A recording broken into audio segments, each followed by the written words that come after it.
Halo semuanya, saya Rika Dinali dari kelas 11A. Pernah dengar gak sih ada penyakit namanya anoreksia? Yang udah pernah dengar, yuk kita perdalam. Dan bagi yang belum pernah dengar, ayo kita cari tahu. Hari ini saya akan membahas tentang anoreksia pada anak.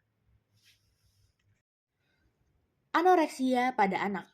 Apa itu anoreksia? Anoreksia merupakan turun atau hilangnya nafsu makan, serta tidak tertarik untuk menyantap makanan. Dalam anoreksia sendiri juga dikenal istilah pseudoanoreksia, di mana ada kesulitan makan karena ketidakmampuan untuk mengunyah atau menelan.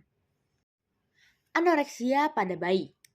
Gangguan makan pada bayi dan anak sering diikuti dengan gagal tumbuh, sehingga disebut sebagai anoreksia infantil, dengan batasan yang pertama, penurunan berat badan yang nyata dalam 1 bulan, yang kedua, tidak disebabkan gangguan gastrointestinal, obat, ataupun kekurangan makanan, yang ketiga, timbul sebelum usia 6 tahun. Anoreksia pada remaja. Sedangkan pada remaja, anoreksia ini juga dapat disebabkan oleh timbulnya perasaan obsesif untuk menjadi kurus dengan membatasi jumlah makan yang dikonsumsi. Perasaan ini akan menimbulkan anoreksia kronika dan anoreksia nervosa. Patomekanisme. Sebenarnya penyebab pasti dari penyakit ini belum diketahui secara jelas, dan ada banyak faktor yang dapat mempengaruhi terjadinya penyakit ini. Yang pertama, empasi. Karena pergantian macam, bentuk, tekstur, cita rasa makanan secara mendadak. Biasanya hal ini terjadi ketika bayi beralih ke empasi. Dengan perubahan ini, anak akan merasa asing dengan makanan yang diberikan.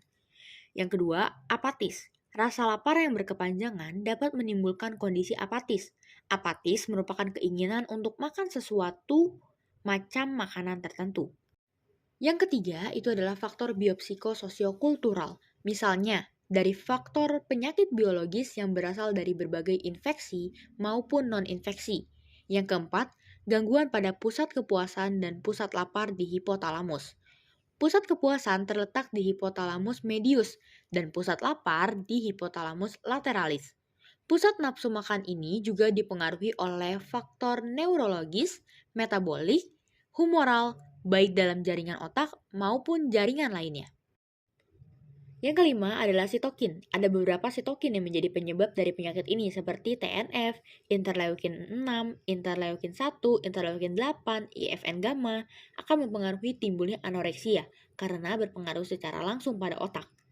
Yang keenam, hormon, misalnya corticotropin releasing hormone, cholecystokinin, prostaglandin, glukagon, insulin, dan kortikosteroid.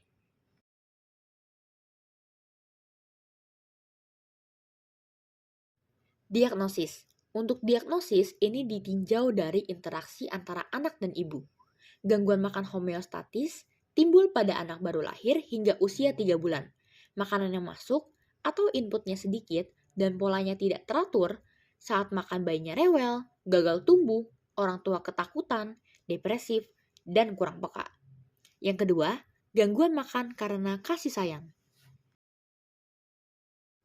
Yang ketiga, anoreksia infantil, karena pemisahan yang ditandai dengan penolakan makan oleh bayi karena konflik berat antara hubungan ibu dan anak tentang otonomi, ketergantungan, dan pengawasan.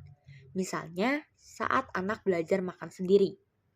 Yang keempat, anoreksia nervosa, ditandai dengan keinginan obsesif untuk tetap kurus dan tidak menghiraukan kebiasaan makan ataupun penurunan berat badan, serta dapat berdampak pada psikologis dan fisiologis.